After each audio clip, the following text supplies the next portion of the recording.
Welcome to The Riff, brought to you by my-toronto.ca, where two internationally acclaimed artists, painter and animator Gary O'Brien and jazz fusion guitarist Jeremy Green, dig into Toronto's entertainment scene, where they'll be hanging out with all sorts of creative minds, from music, comedy, sports, theater, and everything that lurks in between, with a special spotlight on our foodie culture.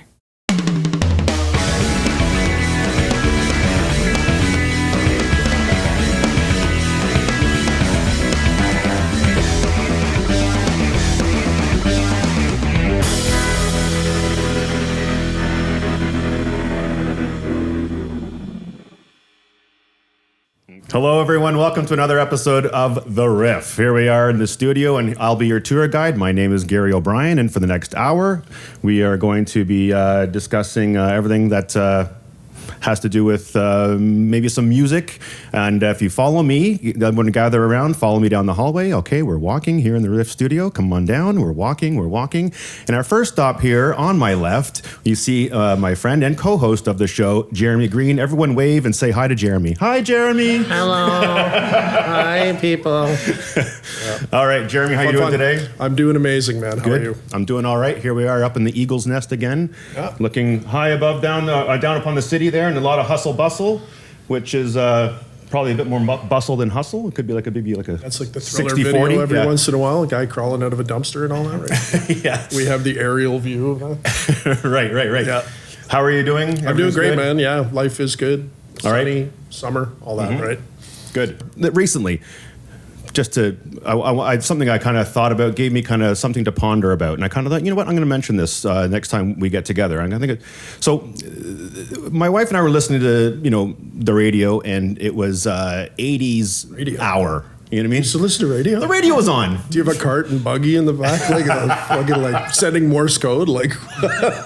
Well, it was smoke signals, but. Yeah. But anyway, the radio was on. We were listening to the radio, and it was 80s hour, right? Nice. And it was a bunch of one-hit wonders, right? And so this one song comes on, and I'm listening to it. It's my first time I've heard it in years and years and years, right? And everyone knows the song. It's a very pop song, very, bright, cheerful kind of song. Then I got listening to it, and I kind of went, wait, what did the singer say there? I'm like kind of thinking, wait, let's look into that a little bit closer, right? And so just to give you some reference, the song is by Denise Williams. The song is Let's Hear It for the Boy. The old 1980s song. It's a very poppy, optimistic, let's hear it for the boy. Do I need leg warmers for this? So, so I'm kind of reading it, and if we can just go, I have the lyrics in front of me here. And if I could just kind of scroll back up to the top here and take a look. So here we are. So I'm looking at it, and I'm kind of going, wait a second. This might be the most passive-aggressive song I've ever heard of.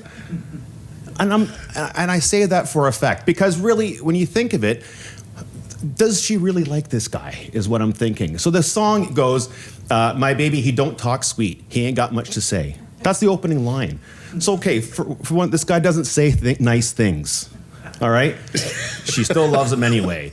So keep going further, and maybe he don't dress fine, but I don't really mind. So so he doesn't say nice things. He's not a good dresser, right? And then later on, it goes to, and maybe he's no Romeo. Well, now he's not even a romantic guy.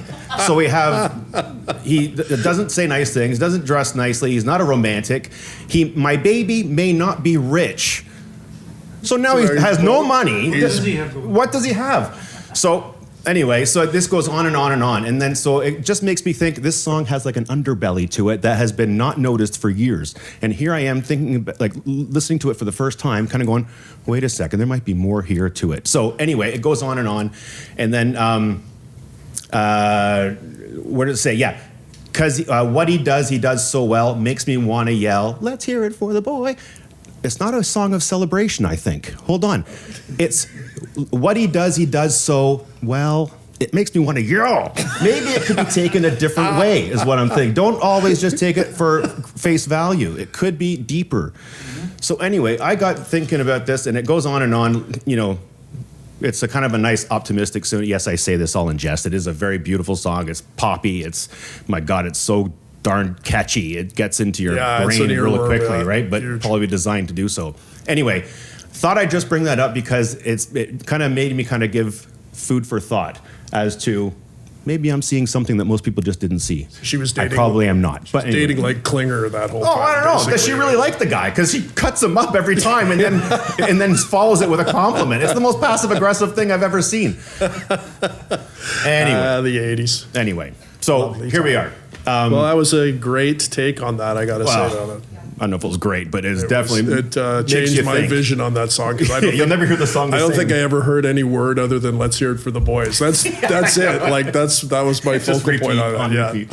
Oh, I know. But anyway, so I thought I'd bring that up. But anyway, we do have a great guest today that we have to get to. I'm just going to take a. All right. So today's guest, a friend of the show. We have Rick Menary here with us today. And just to go over Rick's bio here. So Rick Menary is a singer and guitarist, currently a core member and creator of the blues rock band, the Spitfire Kings, a band that has gained a faithful following in the Toronto area. He has, over the last 3 decades, maybe more, played in many bands, and he's been highly active on the Toronto music scene since the early 80s. Not only is Rick a talented musician, but handles the business side of music, taking on the all-consuming aspect of working with venue promoters. Lots to unravel here, so let's get into it. Rick, welcome to the show. Thank you. Happy to be See here. you, man. Nice. Good. Welcome to the show. And Rick's been a friend of the show, and we're happy to have you here. And so let's get into it. So I want to go back to the beginning and kind of find out where it all kind of started, what influences and stuff when you were a young kid. What was your first kind of impressions, that kind of thing. Well, the first thing that got me into music and kind of wanting rock and roll as my life was I saw Kiss, their very first televised performance on the Paul Lynde Show in what was probably 1975, 74. I don't know. I can't remember what year it was, but it was a long time ago. And I was like, that just blew my mind. I thought, course. wow, I totally this is get just that. the coolest thing ever. So that kind of got me started. I was always into music and singing. My parents are both musical a little bit. My dad plays piano, and his family all plays piano by ear. My mom's family is all singers. There's a little bit of that back there as well. Good. Then sort of fast forward to my teen years. I was hanging out at a hockey tournament with my teammates, and some of them played guitar. I was singing along in the hotel room to Rush or whatever was on the Ghetto Blaster at the time. Right on. And they're like, "Hey, you can kind of sing. So you want to join our band?" So did that. Yeah. Pretty much every teenage Yeah, band starts like that. yeah. It's like, hey, oh my God, that guy can sing. Yeah, but I always was able to sing, so I was in demand. Right. In, Big time. So that kind of forms a band in terms of your value as a singer, where And not a van. everybody. I had And a van, very I had important. a van Yes. too. Yeah. So that kind of stuff kind of puts you, as you say, puts you It in was demand. hard. It was hard to find guys with the courage to sing. Yes. Like the courage to be Right. the front man. Like that was as much of it as actually they sang. Mm-hmm. Most people were like scared to stand up in front and sing. Yeah. So yeah. And I cut my teeth singing, or I learned how to sing like that.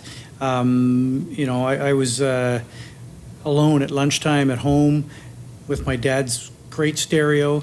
I'd come home and I'd crank on the tunes and I'd sing away to Led Zeppelin and Def Leppard at full voice. Like you can't learn how to sing just singing quietly. You Probably gotta- not Def Leppard. Yeah, Def Leppard. Leppard? They were. Was that long ago? Yeah, they're older than we think. Maybe a little bit. I'm pretty sure. I feel like when I was coming home in grade 7 and 8 to the Oh, house. you know what? You're right. Yeah. I was. Yeah. Pyromania. I think I Yeah. was in grade 6, and Yeah. you're a couple of years older So than me. yeah, and that was so I'd come home and scream my lungs out to Right. that stuff, and Weird. sort of learned how to sing somehow. Right. Wild. And the moment you realize, okay, so you're in bands, you're jamming and all kind of stuff with your friends. You've built something up in terms of its, infancy of a band. How does it go from like garage band into something that maybe becomes, hey, this has got some traction here. We're going to kind of push forward with this. How does it go from that kind of evolution? And in the beginning stages, obviously. Yeah. How do you make that step? Or how did you recognize that step has been taken? That's a hard next step to get to, and many bands never get there because you never get the 4 or 5 right guys all with the same mindset, Very true. with the same schedule and goals. It's really hard to get to. So Back then it was abilities too. Yeah, it and was really skill, hard to yeah. get 4 high school level guys that could keep time and play, right? Yeah, so if you can find those 4 guys and get the band to be something that's kind of marketable, at least to go out and play gigs in bars, whether they're paid gigs or not, that depends on how good you are. But, you got to start somewhere, and that's where we would start. We would open up for other bands that were, in our area and had a bit of a name for themselves, and you might play for the door, you might play for nothing, you might, that's how you got started. So once you sort of cut your teeth on that for a little while, then you might change personnel in the band and things. It just gets a little better as it goes along. Now, the members of the band in those early ages, like, was it kind of some guys were wavering in terms of like, oh, I'm dedicated, I'm not dedicated, I'm committed, I'm not really committed, kind of thing? Did you go through a lot of? It's easy when you're 18, 19 to say, well, my focus is music. But when you're, I stopped being serious about, trying to make it as a rock star when I was about 26. I started seeing my friends were starting families and buying houses and stuff like that, and I'm like, nah, all right, maybe it's time that I grow up and join the real world. But when you're 17, 18, yes, you got a few, you've got other bandmates are going off to school, or they're going, they've just, some of them it's just a hobby, and some guys it was a serious thing. So yeah, everybody's got a different sense, and until you find all the same guys and girls that have the same level of commitment and drive and goal, then you just kind of. I'm sure those guys, when they realize, when they can get the girls through rock and roll, maybe the commitment changes. The commitment level changes. Yeah, if you can't get paid in money, you can get paid in something else. Maybe it's a little less politically correct today, but yeah. That was a motivator. That was a prime motivator. For sure. When you're young, Back then, too, it's kind of funny. There's a lot of things that go into bands people don't understand, like level of practice commitment too. Like you go, hey guys, let's learn these 2 songs, and 2 of the guys just don't learn the songs or whatever, and then the band's frustrated because you want to move forward, and it's like they're not all moving at the same. Like even if they have the ability, they got to be cool as well, and they got to have a work ethic enough to actually do what we're all trying to do. So a lot of times people fell off, or a lot of times too, your own musical growth outgrew some of the other guys in the band. Like 3 members of the band were drastically improving, but say the one guy didn't really get any better. And all of a sudden there's this gulf in talent. So you want to play certain songs and whatever, and all of a sudden it's gone. So there's so many things conspiring. A lot of variables. Lots of knockout factors, and it makes it hard to get a band to the point where it's an up and running thing. Like I see a couple of guys I know even trying to get a band off the ground now, and these are guys I'll say it, we're in our 50s, right? and good musicians and stuff, but it's hard to pull in the right people. Even at this age, you figure if you've been playing music all these years that you're into it, and but it's still hard to find guys that have the ability to commit, and time and family availability, etc., work availability. So they're all working. But in those 17, 18, that's why there's no bands that are like hugely famous when they're like 17, 18. They're all in their 20s. Because then there's the whole father, like, get to work, son. You're gonna be an accountant, damn it. You're not gonna, cut your hair. There's all that crap, right? So it's. My dad was telling me to play country music. Play country music. If I had followed his lead. He's like Nostradamus today, right? With all that, I know, it's crazy. Probably right. Peter, how long was your hair at one point? Really? Yeah. Oh, yeah. Way back when, eh? Oh, yeah. Wow. You look like Kim Basinger. That wasn't the look I was going for. It wasn't quite, No. Thank you. More Aussie. I did have good hair. He had amazing hair, I can vouch for Rick's quality of hair. Now, we will be right back after this message. And now, back to the show. In regards to, when you were touring, gigging, all these kinds of things, I'm sure in terms of like technical problems, something must have arose in terms of like something going wrong. Yeah. Or even I'll include maybe embarrassing moments in that too, as the front man or whatever.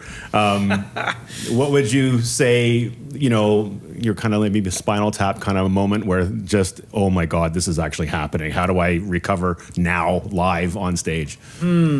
Yeah, there is the odd speed wobble in a song or an absolute train wreck that can happen where somebody goes completely brain dead on a song, and it could have been me. Could have been me that led the band down the wrong path. I don't know. It does happen from time to time. So I can't cite a specific example of that, but lots of gear malfunctions, you know, even broken strings can sometimes be, you know, messy. You know, amplifiers that catch on fire. Fire? We've had that a few times actually, and even in recent years. We had I was playing a thing up at a lake, and one of the PA amplifiers caught on fire. It was literally burning on fire, and Wow. then amps burning up, and then you got to try and figure out how to work around that. But I do have one. I played in a band. I forgot all about this. Played with a band called Poser. And it was a fun, silly band, sort of mocking the hair bands of the '80s, but at the same time paying tribute to them. So it was a fun thing. But we all wore wigs, and so I had a wig on. This is after I'd already cut my hair.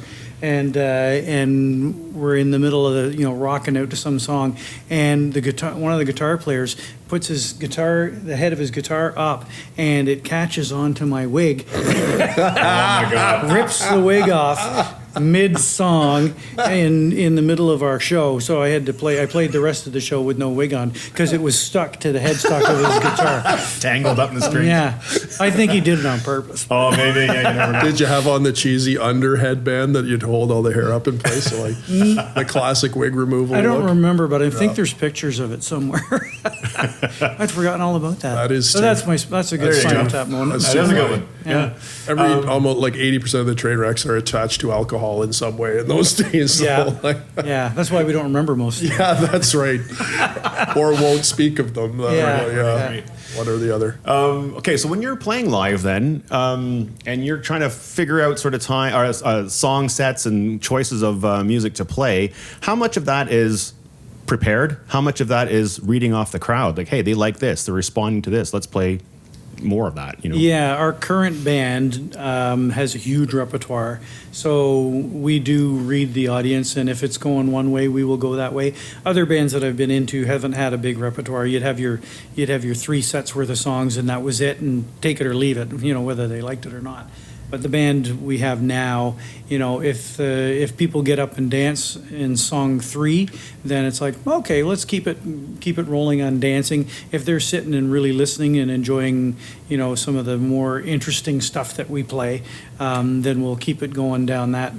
Like we call it our chill set, but the stuff that we like to play, the Jackson Browne, the Steely Dan, and Fleetwood Mac and stuff that's a little more chill. But yeah, as soon as they get up and start dancing, it's like, okay, let's move to this, to this style more. And we can adapt for different age groups a little bit as well. So, not too young, but stuff that, was 20, 25 years ago, I still call that new music now. Right. But, we can play that 90s stuff as well. Right. We can modify. You mentioned a couple of songs or artists there. So what songs would have staying power then? What kind of things are mainstays in your set list? And does that, actually, I'll add to that, does that matter in terms of location too? So stuff that we play always, no matter what, pretty much Stevie Wonder ends up in that list. We always play some Stevie Wonder. We always play some Elton John. We've got a killer keyboard player in our band, so we always play some Elton John. And the young kids respond to that stuff too? They do, yeah, surprisingly. A lot of times I'm actually really surprised. If we don't play them so much anymore, but some of the younger bars that we used to play, where young kids, like 21, 22-year-old kids, would be up there singing the words to stuff that we grew up with, right? And it's like, how do you even know this music? And they oh, I love that stuff because my dad plays it. My dad plays that stuff all the time. So it's you know, the young kids do get the music that we grew up with. So a lot of that 70s classic rock stuff is timeless. It's It really is. Yeah, it's carried on through the ages. Yeah. And how many songs then do you think you and your band know? Like, how much time have you invested in learning a repertoire of tunes? I'll tell you this. My so I do use an iPad, and I'm not afraid to admit it. But in my iPad, and this is I use it for all my music, for acoustic stuff, for the Spitfire Kings, for whatever. There's 670 songs in it, something like that. So, you know, I can play any of those, and with the help of my iPad, I can't be expected to remember all those lyrics and all those chord changes and all that stuff when somebody comes up and requests something, or if we're doing a jam or something, or if I'm helping host a jam, then, you know, I've got all this stuff at my fingertips. But our band probably knows, you know, could probably play 250 songs at the drop of a hat. Yeah, people get weirdly critical of that iPad thing, which I think is ridiculous because, you know, it's not like, you know, a lot of times, again, these are cover gigs and stuff, and you're doing other people's material. And how much time do they really expect you to invest into learning a whole bunch of songs that you never wrote that are not like your songs? Yeah. You're playing them for somebody else and you're doing that. Like, Yeah, and if you need the notes on that, that's totally fine. But it's different if I wouldn't want to go to a concert and see like a real like an hour and a half set of like a guy looking at an iPad. But if you're in a bar or an acoustic jam or something, the guy's got an iPad there. That's just absolutely. It'd be different if we were playing the same 35 songs Right. night after night after night after night, but we're not. You know, we modify what we play, and I play with different bands sometimes or different groups, and it's like. It's a crutch. It's a crutch. I need it. But, you know, if I was in a band that only played 30 songs or a professional band that was playing at the ACC, you'd know your stuff backwards and forwards, and you wouldn't do that. That's a totally different gig. Right. That's a bigger level or a higher level. Different level than me. Different level. I find, too, if I start on an iPad or one of those things, I can't get off it. Yeah. Like it's almost like I'm in autopilot and I'm not really engaged in the tune and I can't get off it. You're dependent on it. I become dependent on it, and it's Yeah. like if I just like stop looking at it, I could play it without thinking about it. It's like you're putting the training wheels back on. As soon as Yeah. I start, I try to avoid them only for that reason, not Yeah. because I don't think it's cool. It's just. And I would argue, too, that being the singer and the guitar player, you know, I've got twice as many things to remember, a lot to right? remember. So like maybe a little bit of dependencies is good then. Keeps me from screwing up. I shouldn't say that training has the wrong nomenclature there, but At it's the just- end, people just want to have fun and party and, They and don't enjoy care. They're it. And it's dancing. like, They're not looking at That's me. right. They don't care. Like just play the song, play them nice, and you know, let them pick up their little girl and do whatever they're doing, or boy. If it helps you with like doing your performance and bringing the best that you can, a little guided help with an iPad, I'm sure. Is a great tool, you know, like much like anything else that helps you make a great evening. And we're bringing new songs into the fray all the time, right? So, you know, it'd be, and we don't generally rehearse them very often. We'll say, you know, here's 3 new songs, let's learn them for the next gig, and we'll just show up and play them, right? So if they're brand new songs too, you're trying to remember the lyrics and the chord changes, and you know, we're not just playing songs with simple bar chords either most of the time. They're you know, it's like there's some stuff here to remember. Yeah, your sets, you guys have some pretty complex tunes. Oh yeah. Now when you're engaging the fans, the crowd, reading the crowd, have you ever had any kind of difficult fans that have kind of caused a problem, or anything that kind of, you know, you kind of, oh my God, what's happening here with this guy, you know, or Yeah, some places. I can remember playing a place in Whitby that will remain nameless, but you know, the stage is fairly low to the ground, and the guys there, you know, everybody comes and wants to watch the girls on the dance floor, and they pick the best spot to watch the girls from the dance floor is right in front of the stage with their backs to me, right? It's like, dude, can you move? I'm staring at the back of your head, trying to. This isn't a good spot for you.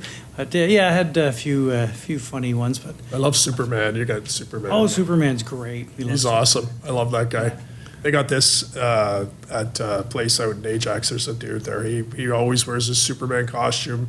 He always Under dances his shirt. Under his So shirt. he does 2 or 3 or 4 songs, get warmed up, Yeah. and then once the band kicks into a good, a banger, then off comes the shirt and Superman is It's out. good for him. Yeah, It's awesome. He's totally harmless. He's having a great time. Love I've him. never seen him cause any problem or anything like that. He's just awesome. Yeah.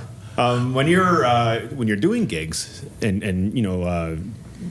constantly performing on the road and all that kind of thing, what are the in terms of working with promoters? Would you have any advice for newer bands starting out with that would for gigging in Toronto or elsewhere, that kind of thing? What would be your advice for up and coming? Yeah, I'll answer that by telling a story about a promoter that we used that didn't quite get us, and this is going back 30 years, right? And he promoted us as a top 40 band when really we were a hard rock band that had a couple of top 40 songs. And so he pitched us to these bars out in Newfoundland. And so we had 2 weeks worth of gigs lined up, and then he was going to fill in the next couple of weeks with more gigs out there, out east. And unfortunately, after the second night, so the first night we opened up for Trooper, which was fine. We played about most of our top 40 songs in that opening set. And then the second night we played on our own, and they didn't like what we played. And we were more hard rock band than they really wanted. There's nothing worse. And they fired us. So here we are in Newfoundland. We've driven all the way to Newfoundland, and we got fired. And I thought, okay, well, I guess we'll move on to the next bar for next week. And the same guy owned the bar that was next week too. So we got fired from both of our weeks. Oh, So man. after 2 days of playing, and so we turned around and came home. And on the way home, we blew the motor in our truck, got stuck in a snowstorm, had to spend a night. We blew all whatever money we had; it was all gone. It's like a negative number there by that Oh yeah, point. one of the dads had to give us a credit card for a hotel room, and another dad had to give us a credit card to rent a van so we could get home. And then somebody had to go back and get the truck in Quebec City a couple of weeks later. It was a nightmare because we were promoted incorrectly. Like, if he had have said, no, these guys are, long-haired rock and roll band, they play a couple of top 40 songs, we either wouldn't have got the gig to begin with, or they would have been, okay, we know what we're getting. And we wonder why dads are upset when their daughters come home with musician With musicians? boyfriends, right? Yes, exactly. You're like, hey, what do you mean he's a Hey, you musician? can have your credit No, card. no. I'm stuck in Newfoundland. Yeah. This is the worst. So that would be something to make sure your booking agent or promoter, or whoever knows who you are and knows what you are.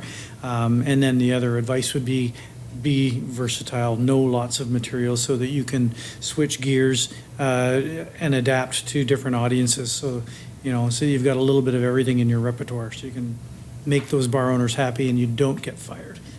Right. So wait, before we move on, I've always known you to be in a band that gigs the most. You're like one of the best I've seen for booking gigs and doing all that stuff. Just for anyone listening, can you kind of walk them through the process of how does that start? So you got the band, you got your set list, you think you're going, now what? It's hard.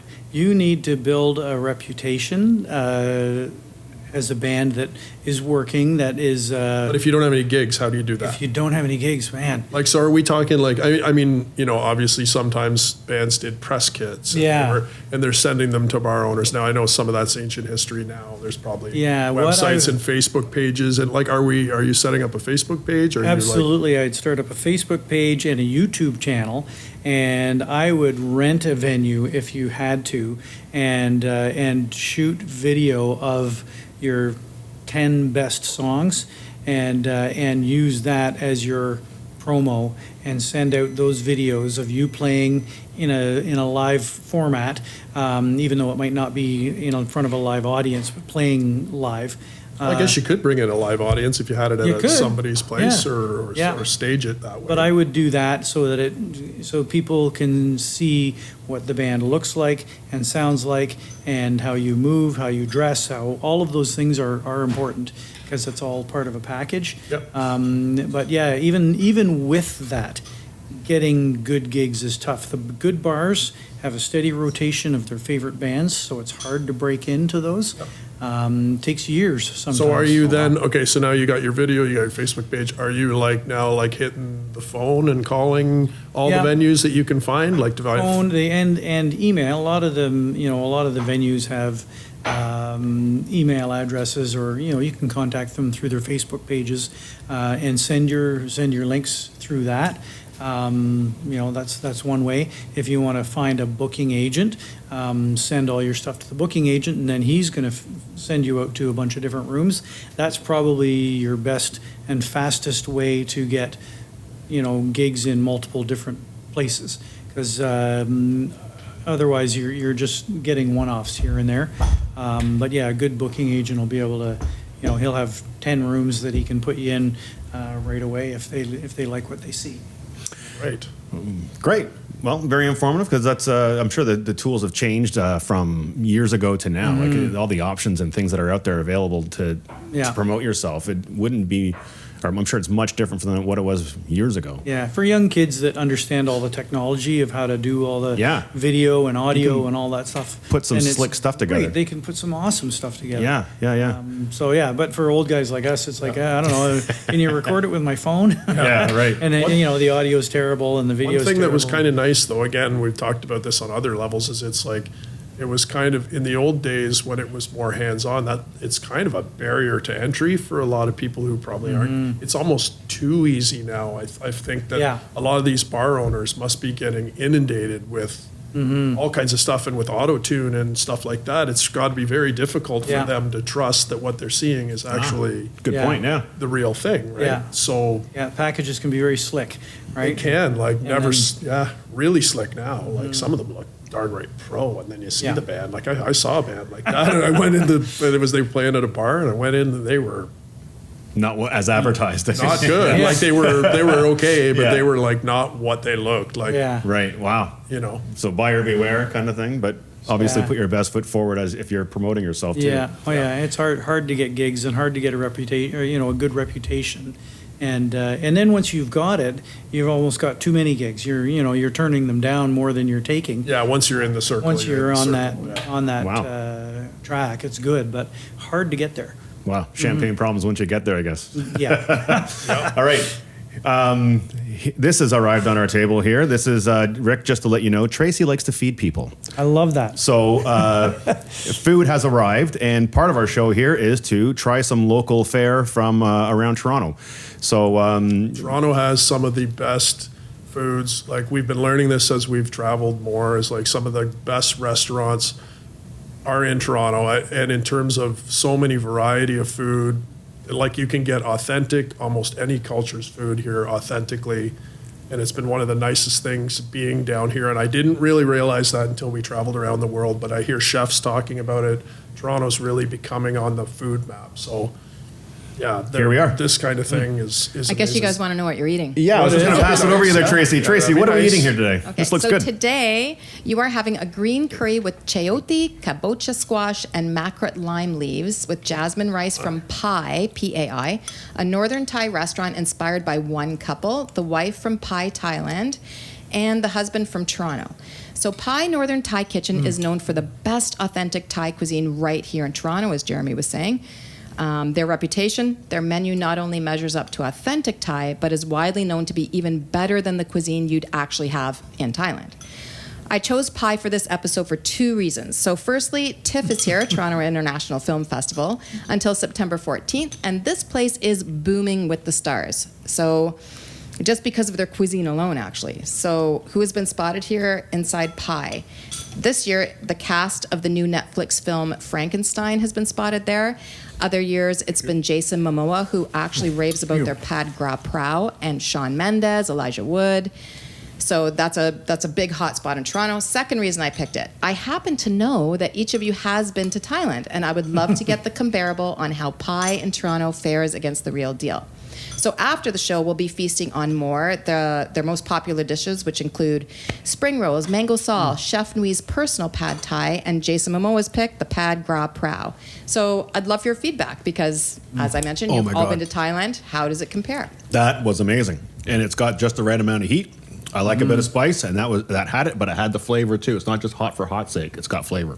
As a non-Thai guy, I would say that's indistinguishable from the stuff we were eating over there. Yeah, Like that tastes very highly authentic. that was delicious. Yeah. Loved it. Really good. Delicious. I'll take 10 of those. And I don't mean I'm Yeah. not a Thai Oh, guy yeah. I'll be back Not that I for don't seconds. enjoy it. I just, Yeah. that's Well, fantastic. that's delicious. It tastes like our cooking class. Oh yeah. Right. Well, I'm glad you liked it. And just to piggyback on what Jeremy was saying, some of the top world-renowned chefs speak about Toronto and how we're so on the map in the foodie world. So I love to highlight that on the show. So thank you for letting me interject my little Yeah, no. foodie You can do notes. that anytime. Oh, anytime, want. Tracy. Yeah, If you want to yeah. feed us, please. We're not stopping you. We won't get in your way. I can guarantee it. That was great. What did you think of that, Rick? That's delicious. Yeah. And comparable to what we had in Thailand? Absolutely. Yeah, for sure, eh? Oh yeah, it was On spot. wonderful. Yeah, totally takes me back. I feel like we're in Bangkok. Yeah, we need the singhas right now. You're like, Yeah. Oh yeah, sure. Wear my shirt. I'll just tell you actually where to Chang beer find. and all that. I'll tell you where to find pie. So they have two locations across the city. One at 18 Duncan Street in the Theatre District, and another 2355 Yonge Street in the Yonge Eglinton area. If anybody wants to check them out themselves. Yeah, that's an awesome restaurant. It's hard to get in there. We went once, and it was, man, you walk out of there, and it's not just that one dish that tastes like that. Like the whole menu is so authentic and so good. Like, Yeah, that was quite authentic. I thought that yeah, was it's a very good restaurant. So good pick, Tracy. excellent pick. Nice. Loved it. Just to get back to the music, Rick. Now that we had a little break there, our little food interlude there, that was kind of nice. It's nice. Yeah, intermission, right? Yeah. Food The intermission. yeah. lights are flashing now. Ding dong. Hey, don't go anywhere. We'll be right back. And we're back. We were talking about gigging and all that kind of stuff, right? So what about like band politics? Band politics is a real thing in terms of like trying to, we kind of discussed a bit of it before, but what's been your biggest challenge when you're like trying to keep a band together? Like, and I'm sure it's probably changed from when you're younger, obviously what we said. When you're to younger, now. it's a lot different. As we get older, everybody's a lot more easygoing, or at least maybe we've just got lucky with the right four guys in our band, because everybody's very easygoing. But a lot of times it's hard when you get different personalities, and there's there's a lot of weirdos in music. We know. Yeah. Yeah, not weirdos, but I people love with them all too. by the different way. personalities. I always said that any bass player that was worth their salt was a little weird. Having said that, Absolutely. my bass player's not weird at all. He's great guy, and he's awesome. But anyway, Except for those weird fingers that are just yeah. flying all the time. All the best, man. But yeah, keeping the personalities all on track and being the band leader. It was funny, when we were on the road when we were 30 years ago or longer. The guys would come to me with problems about each other. I was like, what am I?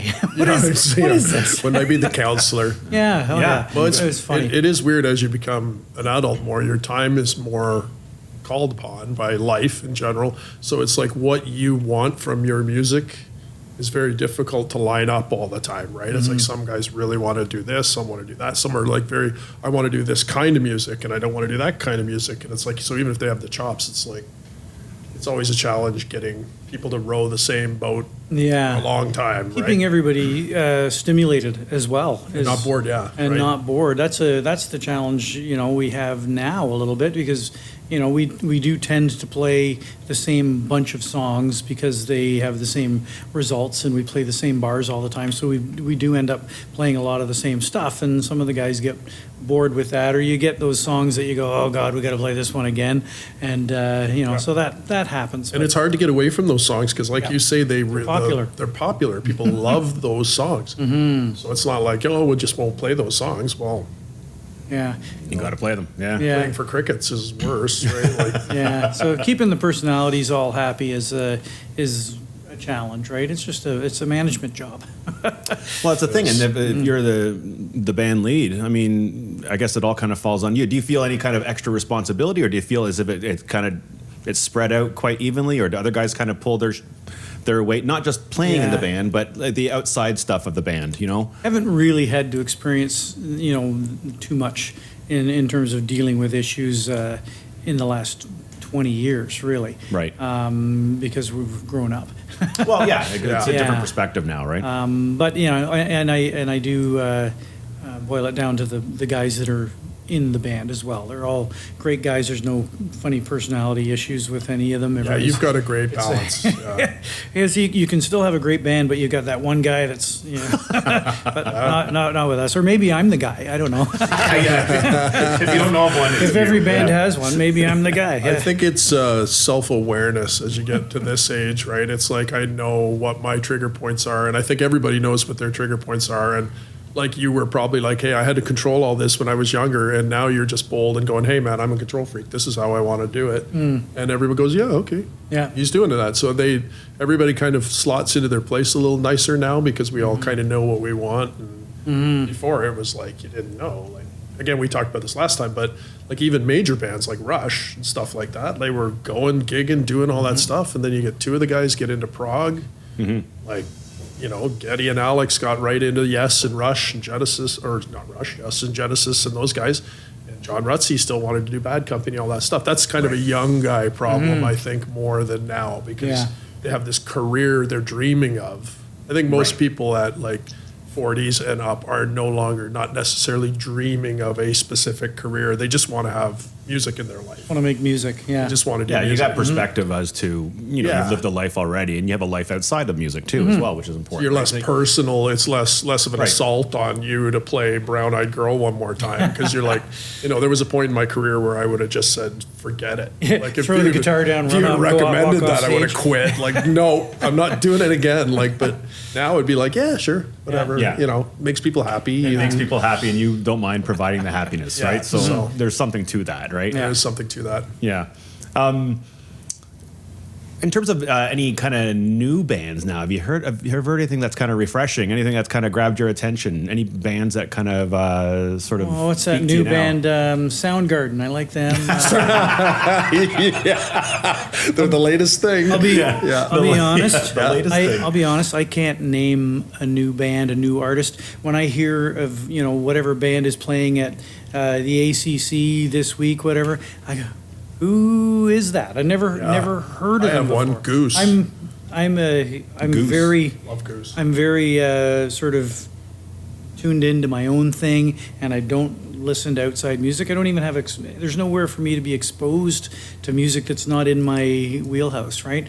Well, I think that's unfair to yourself because I know you're always sending me new music and new stuff, but it's not the stuff that's like big radio stuff. No. It's sort of like he's a big blues rock guitar fan, like, so a guy like Doyle Bramhall or something like that, like that's not a household name to a lot of people, but a lot of guitar players and stuff like that really dig that stuff. Or, almost every band I ever send you, it's like, yeah, I heard them. Yeah, they're cool. Yeah. So you are very in touch. You're just not in touch with pop culture. Exactly. Yeah. Stuff, So yeah, right? maybe that's more correct. Like so I think of and they're not new anymore. They're well established, but sort of breaking on the big scene, like a band called the Bros Landreth. Or the Landreth brothers. They're amazing. Out of Winnipeg, Joey Landreth. I love them. that? They're fantastic. What, that Teskey Brothers or something? No, like Teskey that? Brothers is They're another amazing one. too, yeah. Fantastic. What's with all these brothers? Yeah, all these brothers, that are yeah. making music. Too bad I'm an only The child. instant bandmate. That's right. Yeah. Me and my dog. Yeah, yeah, that's hilarious. I like stuff like that, and trying to name a few more. It's more. It's not that they're new bands, but they're new discovery to me. Sure. I will say one thing I'm fascinated by, and I don't even really necessarily like their music, but have you guys heard this band Polyphia?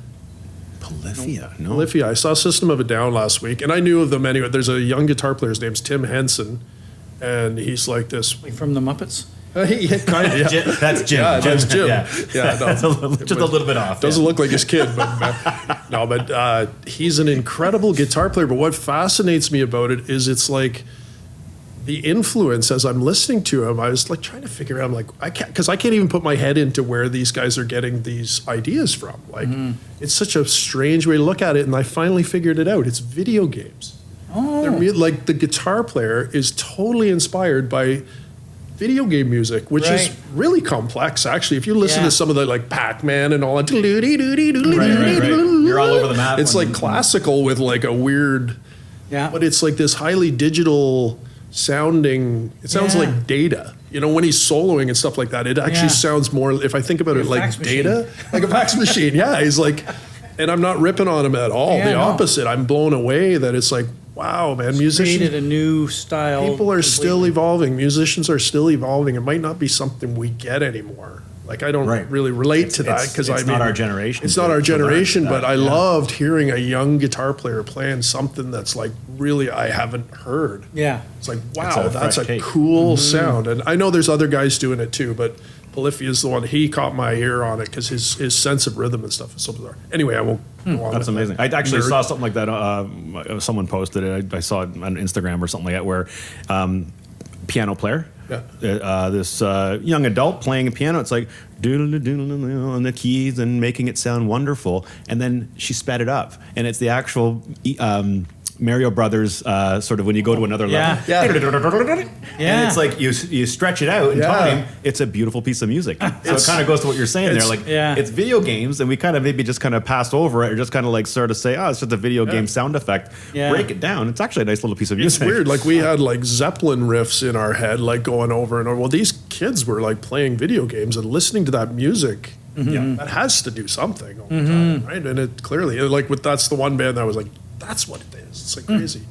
But yeah, they're very good. Highly technical, ridiculous shred. Yeah. Super shred.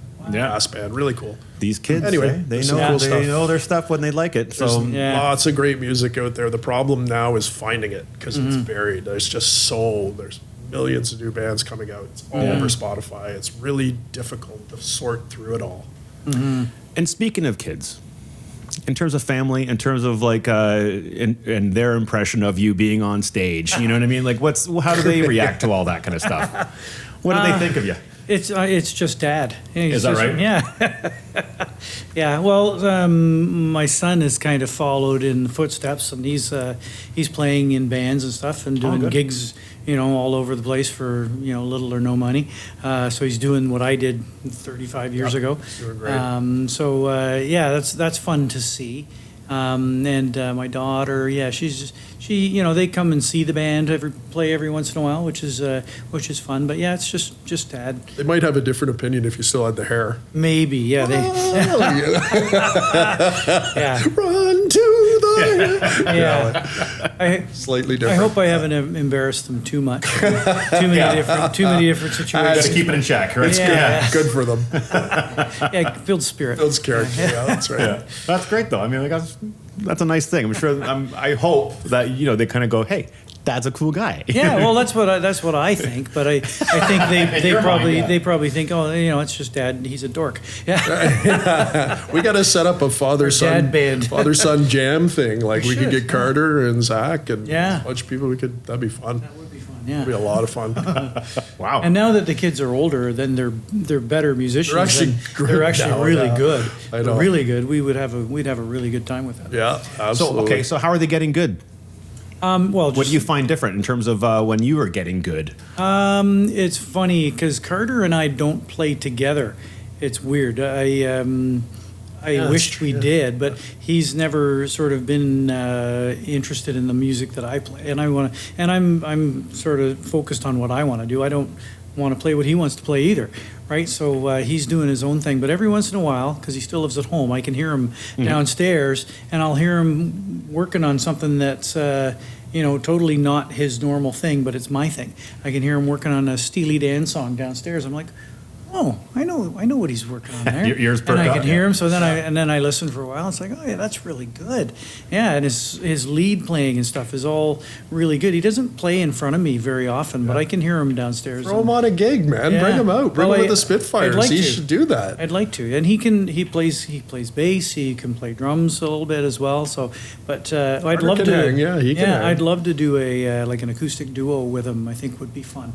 and then I can take him out and he can make some money at some gigs because we could make some dough. Yeah, sure. That'd be Yeah. excellent. Every young musician needs dough. What an that's for opportunity, though. sure, Right? yeah. What an opportunity you can look back on and go, that was fantastic. Yeah. Yeah, so it may happen yet. It may happen. Oh, you got to do that. Yeah. Oh yeah, I did one gig with Zach, which was really cool. We did a Zeppelin tribute thing at one night, and he was on the kit, and it was I remember that. That was awesome.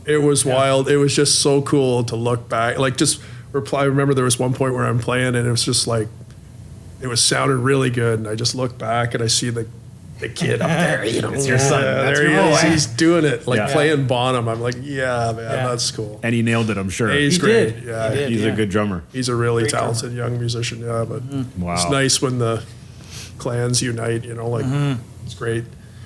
Right. But you should definitely get him up there with the Spitfires. He just even as a second guitar player, just bring him up. Yeah. Just have him come out and sit and suffer and learn and Yeah. just do it. You know, like Exactly. Suffer. Yeah. You're gonna like it, whether yeah, you you'll like it do or not. It's the best thing for a musician, man. I remember when I was young, my old boss, like he was old and I was like 18 or whatever, and he would just literally, we'd go somewhere and he'd just get on stage and he'd pull me up with an acoustic, and I didn't know any of the tunes. Yeah. I'm like, oh my God. And I just had to learn to communicate and survive and be in there. And it's like, it was one of the best things for my playing in general was just to learn how to, You get thrown in the deep end and you Yeah, sink or swim. like- and so it's time to perform, Yeah. right? You learn. That becomes one of your most learning experiences, I'm sure. You That's know? what I love about doing jam nights and stuff like that. You know, being part of the host band for jam night, people will come up and ask you for either stuff that you've heard but you've never ever played, or